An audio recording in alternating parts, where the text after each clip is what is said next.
Hello and welcome to All You Can Board. My name is Carlo and today I'm going to be previewing Motor City, which is currently on Kickstarter. So this is a game designed by Matt Riddle, Ben Pinchback, and Adam Hill. There's artwork by Ilya Avakov and Marlies Behrens, and this is published by Motor City Gameworks. Before we go any further, I will mention this is a paid preview, so this is by no means a review. First off, it's not a final copy of the game. These are all prototype components. And of course, since this is a paid preview, I'm going to try and leave all bias out of this, and I'm going to stick to this being more of an informative video, and I'm going to try and leave my opinion out of this as much as possible. So the first thing I'll mention, and I will leave a link to the Kickstarter in the description below, so you can check that out, go to the page and see everything there is about the campaign. But basically, this is game number 3 in the Loaded Roll and Write series. So first there was Fleet the Dice game, and then there was Three Sisters. Those games were both co-designed by Matt Riddle and Ben Pinchback, and now they've brought Adam Hill on board, who has co-designed Godspeed, for this third game called Motor City. So in this game, you are basically a supervisor at a car factory, and you're overseeing their day-to-day operations. So you're going to be deciding sort of what departments and resources to kind of specialize in, and how you kind of want to manage your company and that sort of thing. And there's going to be an auditor from corporate who kind of shows up and gets in your way and kind of limits your options, and you have to find a way to work around them. So that's the basic idea of the game.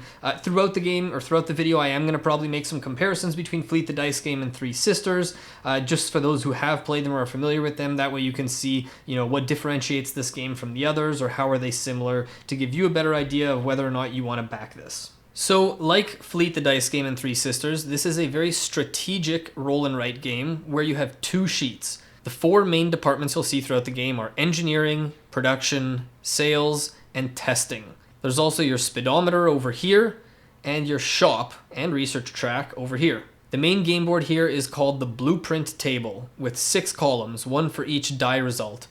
At the top of each column, you'll see the main departments represented from left to right. So speedometer, testing, sales, production, engineering, and the final column shows the 4 main departments, which does not include the speedometer.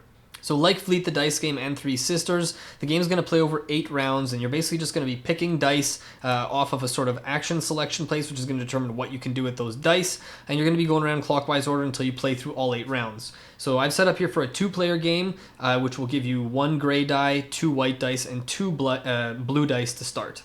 So before actually starting the game and taking the first turn, as part of setup, each player is going to choose 1 test car and 1 engineer. And that player is going to fill in spaces matching those spots on their game sheet. This is a really important first choice, as it basically determines which tracks you'll be able to progress on in those departments right off the bat. At the start of the round, you roll all the dice and place them on the matching spaces on this blueprint table based on their number and color.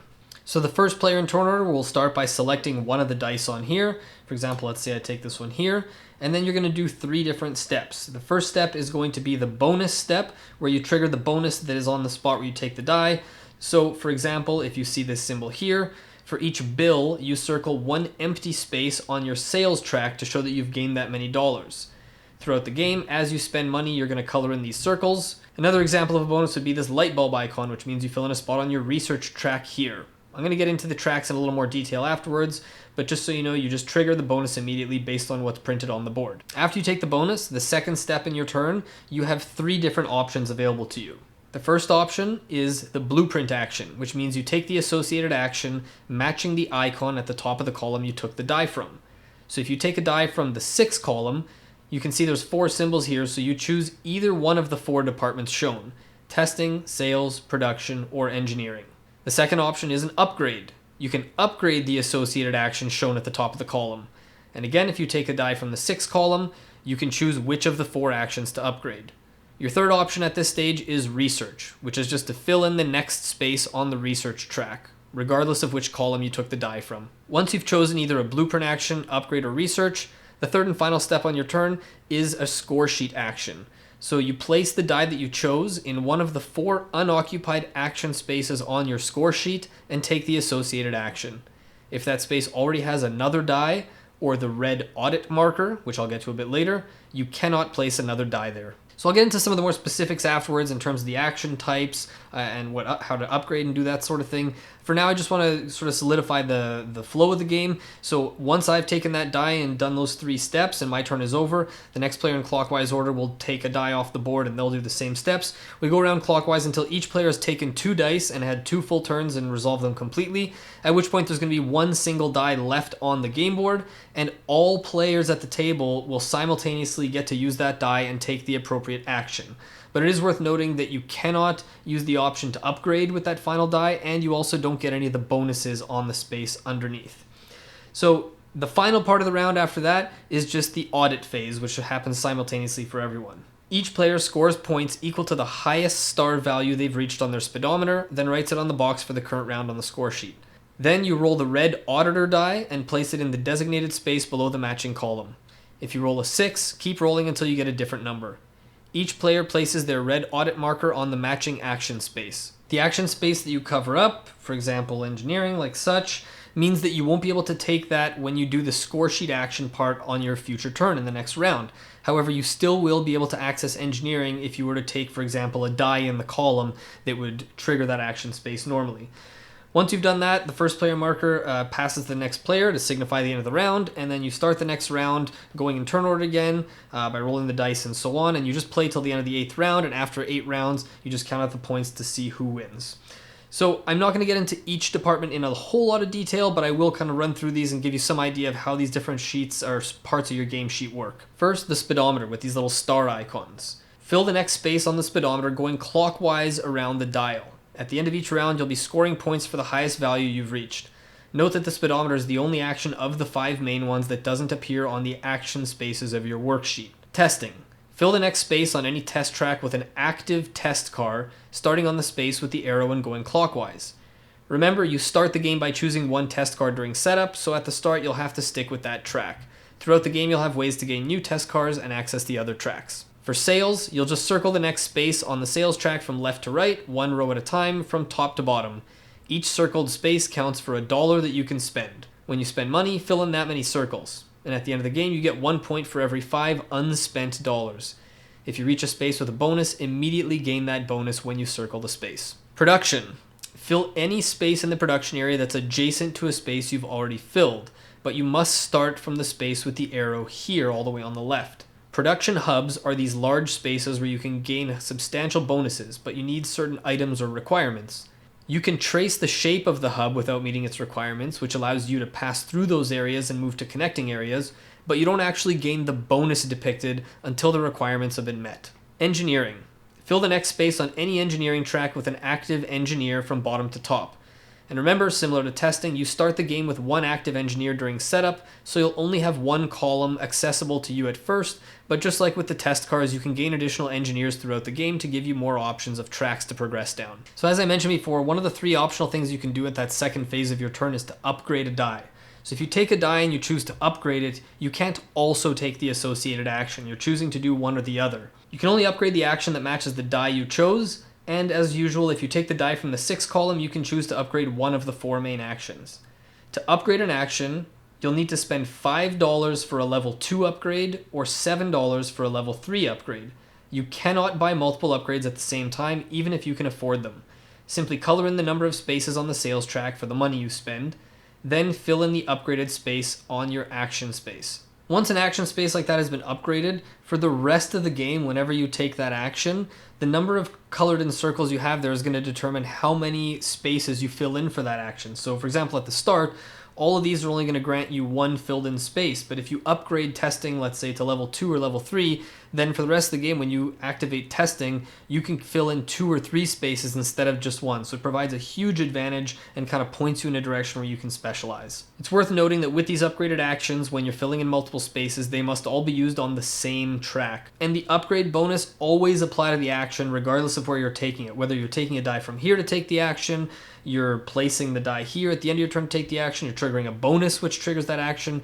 Wherever you're triggering it from, it's going to take advantage of the upgraded strength and the kind of level of that action. The research track is squares and circles. Each time you fill in a circle, you gain a research bonus which grants you either a free action from one of the 4 main actions at its current level, or a shop item.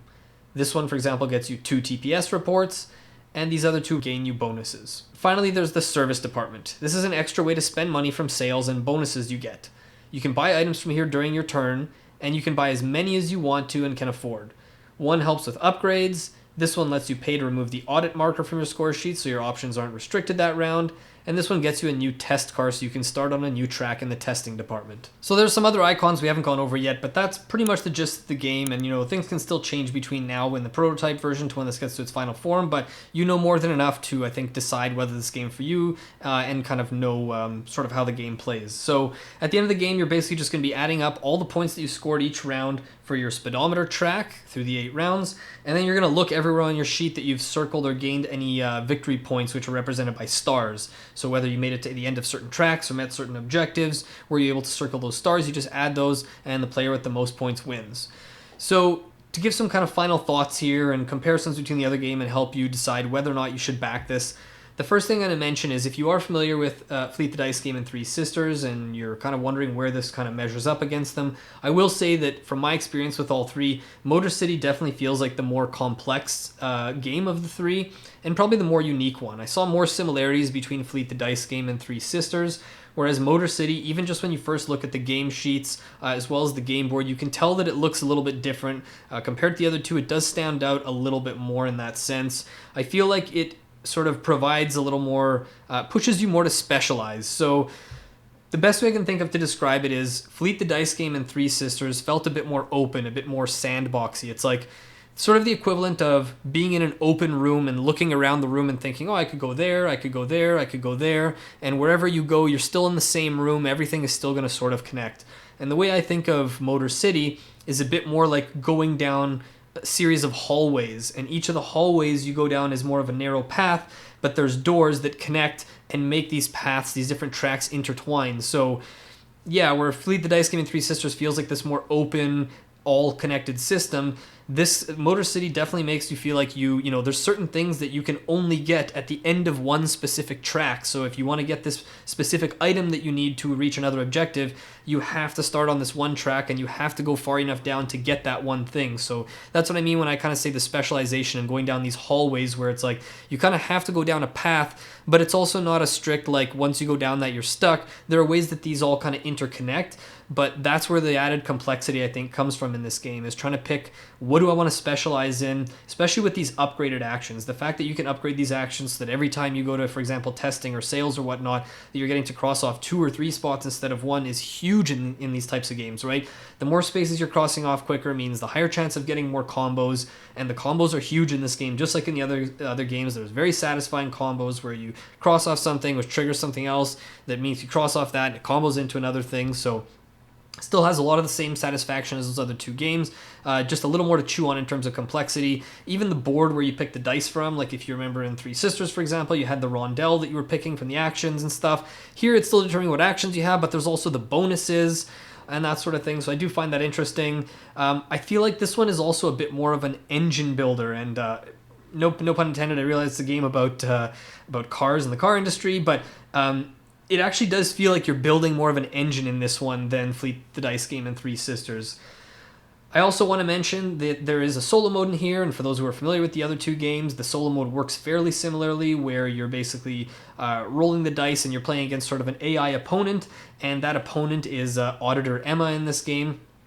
And she's basically working against you, so she's going to be taking dice from the board, and whichever dice she takes means that she's going to cross off sections in that appropriate department. Like let's say she goes into sales, she's going to start at the end of your sales column and cross things off going backwards depending on which dice are available. So basically the AI opponent when you play solo is trying to limit how far down certain tracks or certain areas that you can go. So it doesn't play similarly at all to when you're playing against an opponent, because no one is ever affecting your own sheet when you're playing against other opponents, whereas in the solo mode you do. So the solo mode feels different enough. It works fairly well, but it's just worth noting that it doesn't sort of replicate the same feel as playing with 2 to 4 players.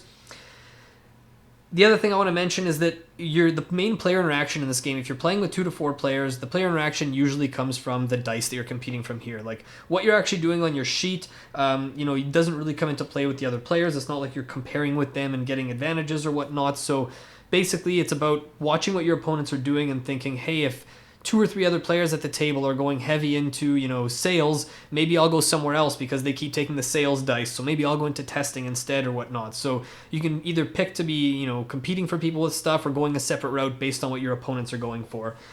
The other thing I'll mention is the game probably looks a lot more overwhelming at first than it is.